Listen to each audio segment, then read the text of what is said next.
जे रायजो राजाफ्राथ' बयबो खौसे जानो लुबैदों दिनै खौसे नङाब्ला जोंनि बिटिसिखौ बासायनाय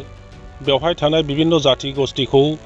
ज' खालामनानै बयनिबो जाति गस्थिनि जातीय समस्याफोरखौ समाधान खालामनायनि जों जि खोथा बुङो बे आदुरा जागोन ओंखायनो खौसेखौ जोंनो जिखुनु किमतआव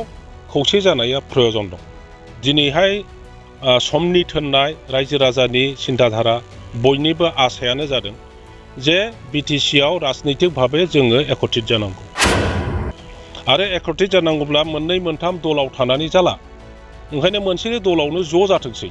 इउपिपिएलआवनो ज' जानानै जों खामानि मावनो प्रयजन दं मालाय बुंलांबाय थागोन आंहा बेहाय बुंनांगौ जेबो गैया आंखौ थाइसेल' खालामदों बायदिसिना खालामदों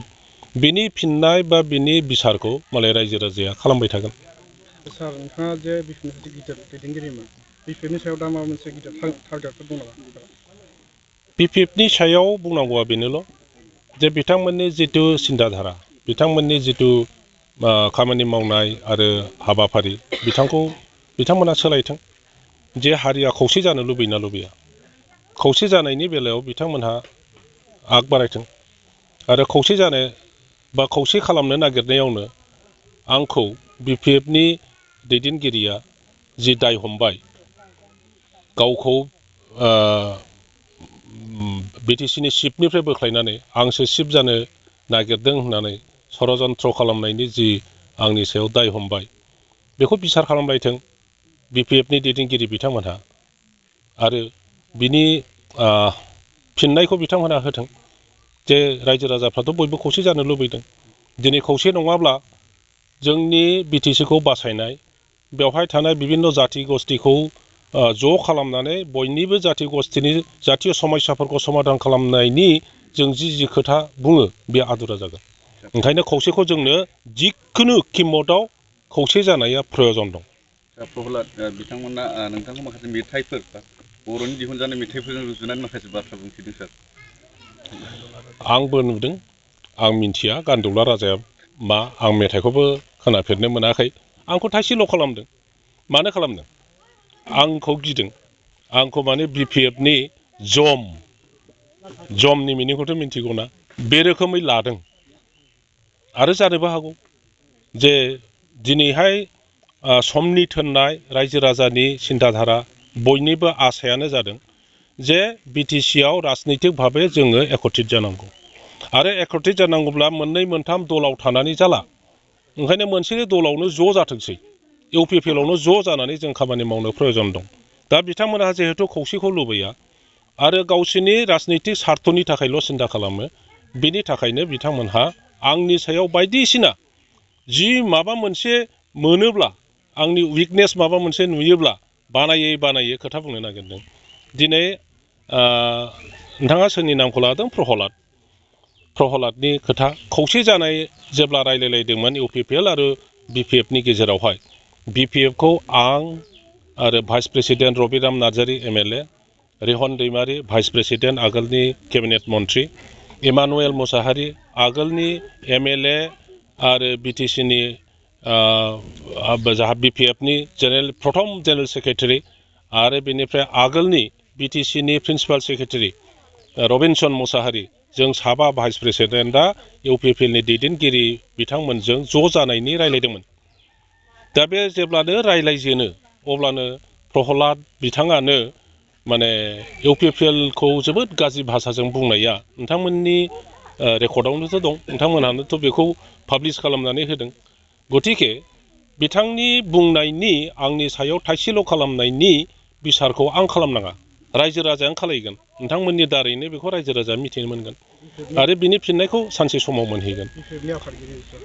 दा बिथांमोनहा आंखौ रायजोफोरनि सिगाङाव इमेज धंस खालामनो थाखाय भुल निति प्रयोग खालामदों नङै खोथाखौ बुंदों दा मोनफ्रोमबो निउटननि मोनसे माबायाव बुंनाय दङ जे every action has equal and opposite reaction बिथांमोनहा भुल खोथा बुंदों दा भुलनि उल्थाया माबे शुद्ध कारेक्ट ओंखायनो आसल खोथाया मा सयथ' खोथाया मा बेबो ओंखारहैफागोन मोनसे समाव समनि जे मुभमेन्ट बेवहाय नोंथांखौ गैयामोन बे समाव नोंथाङा फरायबाय थादों होननानै बिथां प्रमिला रानी ब्रह्म बिथाङा बुंदों सार बिथाङा माब्रै नुनानै बुंदों रायजो राजायाथ' बयबो मिथिगौ माथो जोंथ' BLT खालामदों BLT खालामनायनि आगोल एबसुआव जोङो खामानि मावदों एबसु आन्दलनाव हाबनानै जोङो भलन्टियार फर्सआव बाहागो लादों आरो आङो आरो BPFनि आफादगिरि मानाव गेदेर हाग्रामा महिलारि आरो गोबांथार 80 जनसो जोङो सेंग्राफ्रा अस्त्र लानानै बरपेटा नलबारि बै समावहाय दा बाक्सायाव गोग्लैबाय गोदो बरपेटा नलबारि होनोमोन बेवहाय 2 बोसोरनिबो बारा जों थाहैदों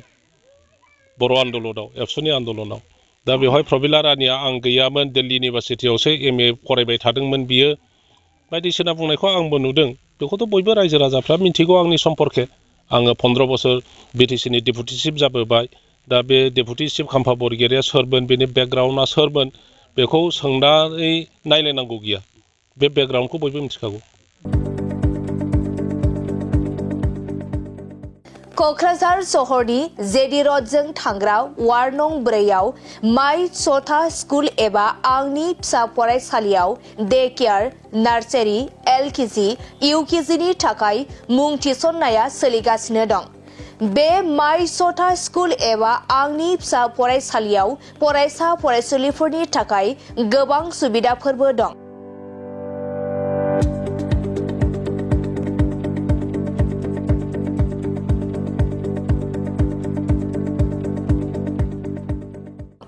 अब्ला नोंथाङा माखौथो नायबाय थाखो नैबे माइ सथा स्कुलाव नोंथाङा नोंथांनि उन्दै गथ'साफोरखौ मुं थिसननो थाखाय साखाफारा जादो माइ सथा स्कुल एबा आंनि फिसा फरायसालियाव नोंथाङा थोंजोङै खौरां लानो थाखाय 8099887781 नङाब्ला 9531281982 बे मबाइल नाम्बारनि गेजेरजों खौरां लाहरनो हागोन